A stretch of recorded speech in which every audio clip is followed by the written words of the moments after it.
to share something with you. That might put me in a very negative light, yeah. Relationships are not my forte. See if someone grabbed up my wife or something completely different ballgame. I'll walk away from here, and this has been like a therapy session.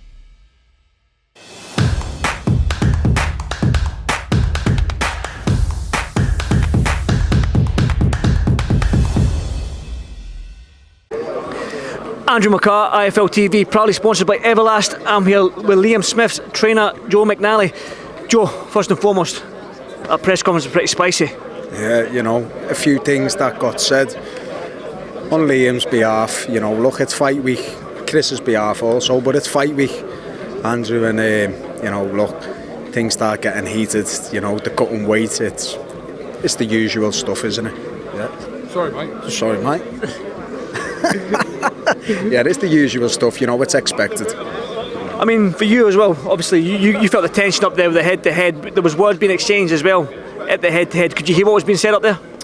Yeah, nothing really. No one ever really took no much notice of it. You know, the both of them have been there that many times before. It's standard procedure. It's for the crowd. It's for the fans. But look, you know, there's a real tension between the two of them, which makes for a fantastic fight on Saturday. Well, it's going to be a great fight. I'm looking forward to it. Now, I've spoke to Josh Taylor, I've spoke to Aston Brown, I've spoke to Scott Forrest, I spoke to Paul Smith, I spoke to a lot of people in the gym, and everyone says to me that this is probably the best they've seen Liam. He's strong, he's happy, he's dangerous.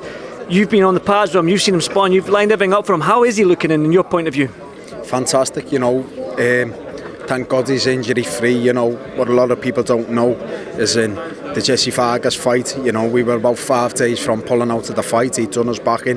He had a fantastic camp for Jesse, but he was 80% in that fight. He'd injured his back, but he come good fight week and we pushed through with it. He's gone through this camp with no injuries. You know, he's been sparring light heavyweights, you know, good solid middleweights, as you know yourself, and he's performed magnificently in the gym. You know, all his road work's done, strength and conditioning, he's stuck to the programme. And, you know, if Liam Smith turns up, what I'm expecting to Saturday night, he'll come away with a magnificent victory. You obviously being the coach, you obviously look at the game plans and you try and come up with a game plan, you look at your opponent. What kind of Chris Eubank are you expecting? He's back with Roy Jones Jr for this fight. He wasn't there with Conor Ben.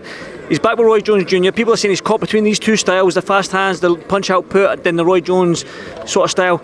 What kind of fight are you expecting? Yeah, look, it's one of them. For me, I totally get it. I totally get what Roy's coming out with. You know, if you can teach a guy. Chris was known for holding his feet and wanting to tear up in a fight, and look, he was magnificent at doing it also. Ability come a little bit unstuck sometimes when he stepped up and got found wanting in the boxing department. So Roy's philosophy is sort of, you know, well, let's teach the man how to box, and then he's got the 2 under his arsenal. I'm expecting him to do the 2, to stand and have a fight with Liam, wanting to impose his so-called natural size and strength, and then obviously be fair on the back foot. But look, once this fight heats up and goes into it, he will refer to what he's good to, and Liam's long in the tooth and stick to what he knows is working. And I know if Liam turns up, you know, the fight will play into Liam's hands all night long. It plays into Liam's hands, that stoppage. When can Liam go in there and stop somebody like Chris Eubank, who's been hurt, but he's not really been hurt where he's been out the fight, so to speak. So how can Liam get in there and hurt Chris Eubank that he's never been hurt before? Yeah, look, you know, Roy himself, Roy was absolutely flying, went up to heavyweight, done John Ruiz, comes down. You hadn't even seen Roy wobbled. The next minute he starts getting knocked out. It can happen to anyone in boxing, sparring, anything.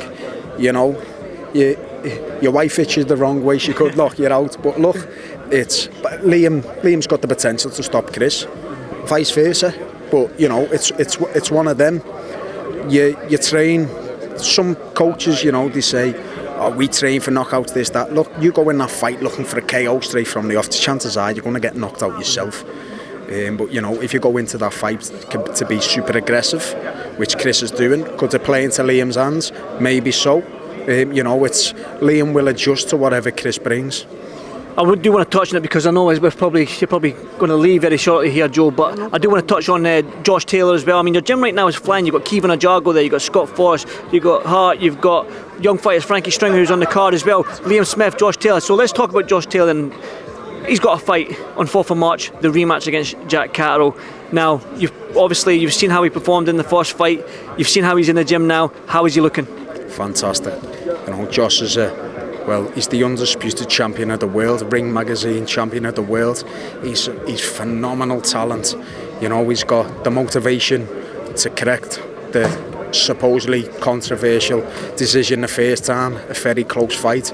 And he's doing everything asked of him in the gym. You know, it's down to me as his coach and Declan to get him the best version of himself, which I truly believe he really hasn't been for a couple of years. And if he gets back to himself, you know, Jack Catterell's in for a fucking long hard night.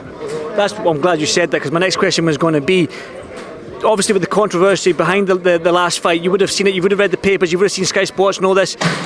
With that being said, he's going to be up against it. People are going to be against him in terms of, if it's a close fight, they might give it here, they might get it. So he's up against judges and all that, I believe, and I think Josh has admitted that himself. So does Josh need to put an absolute masterclass, and again, that statement to go in there and make sure there's no doubt that Josh won this fight? Yeah, you know, if Josh performs to his capabilities, there will be no doubt whatsoever. But I do agree with Josh Taylor. What a lot of people don't know is, you know, he's a top-ranked fighter, which is stateside. He's a superstar. You know, he's lost millions and millions to take this fight. He could afford Teofimo Lopez. That's the bottom of it. You know, he didn't have to fight Jack Catterell again. There's been past, current and, you know, future champions that will have little blips in their careers. He's just fortunate enough that he got the decision.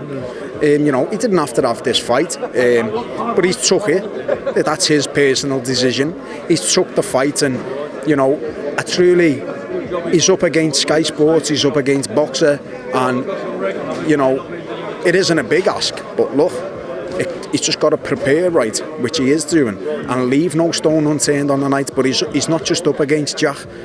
We are under the impression, look, we're up against it with the three of them. Let's get this fucking win in the bag and win convincingly, smartly and convincingly, you know. And you've got to commend Josh Taylor for taking this fight. Why would he? You know, he didn't have to. Why would he? If I was fighting, I wouldn't have took it. I would have said, I'll come back to you. That fight was never going nowhere. But Josh being Josh is like, no, I'll correct this bump, then I'll move on. It's as simple as that. And, you know, I just hope that there is no controversy the other way round.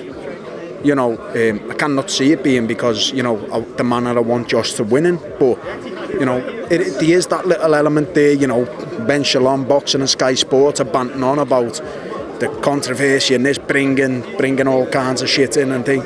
Look, just let's be the judges. At the end of the day, the judges seen on the first fight, was it the pot shot and single shots, clear shots of bleed off Jack, fantastic fighter himself, or the aggression of Josh and the punch volume and forcing the fight. You know, it's your personal preference, you know. It is what it is, but I just hope that we get a fair crack of the whip, because Jack, even though Josh is the A-side, Jack is the home fighter. Sky Sports and Boxer have signed him, paid a lot of money for him, you know, and it is what it is, isn't it?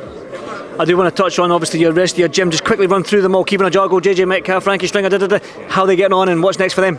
Yeah, well, first and foremost, young Frankie Stringer. His fight Saturday. He's a Liam Smith managed fighter. I'd love him to be signed to Sky Sports and Boxer, Matchroom Boxing, any of the top companies in the sport, because his talent warrants that. He's off the circuit at Adam Azim and Dennis McCann. He fell away in love with the sport, and now he's back in love with it. He's 3-0. This is his fourth contest. What a magnificent bill to be on. But I've got very high expectations of the kid. He's got a long way to go. He's a young 21, very young 21. A lot of maturing to do, but he's a special talent. Secondly, you know, you've got Kevin Ajago. He's out injured. It was actually my decision to withdraw him out of his contest in December. You know, he pushed through a camp as much as we could. And then he's had the scans on his hands. They actually wanted to operate on two parts of his hand, and then it's come to the conclusion now it's only one. But it was a quite serious injury. He's a young man in the game, 12-0, and I've got massive expectations for Kevin. He will be a world champion in not the too near future. He's a special talent, and truly one that, you know, in the next 8 months, it'll be like, you know, you've got Josh Kelly obviously arriving on the scene at 154. You've got Kevin Ajago that's going to be there, and it's a nice little cutting crop that'll come through for when Liam's gone. And, you know, and JJ, to be fair, JJ's 34. On to JJ, he's come off a few magnificent victories. Should have been European champion. We wanted the Dennis Hogan fight at Croke Park. As management team were quite confident he couldn't make it. Dennis Hogan come back, doesn't want to fight. But there's a few names out there. I want him on that bill. And you know, he's number 2 or 3 in the WBA ratings, JJ. So he served his dues to the sport, and I want him to, you know, just matchroom manoeuvre him into a big fight for him. Literally gets what he deserves. He's been in barnstormers that he's lost. He's been in good ones, and he's fought on away soil, got a magnificent victory. And you know, I wanted to just get his just dues, and you know, same as Liam, the next 12 months would be, you know, rather get his dues and fulfil his dreams, or he'd be retired. It's that simple. Well, obviously, what I say, commend Boxing and Sky Sports for putting on such a great card so early on in the year as well. But for you, Joe, you've got a busy couple of days ahead of yourself, so I do appreciate your time for IFL TV, and hopefully I'll catch you ahead of the fight. Andrew, thank you very much, mate. Take care. Thank you, Joe. Thank you.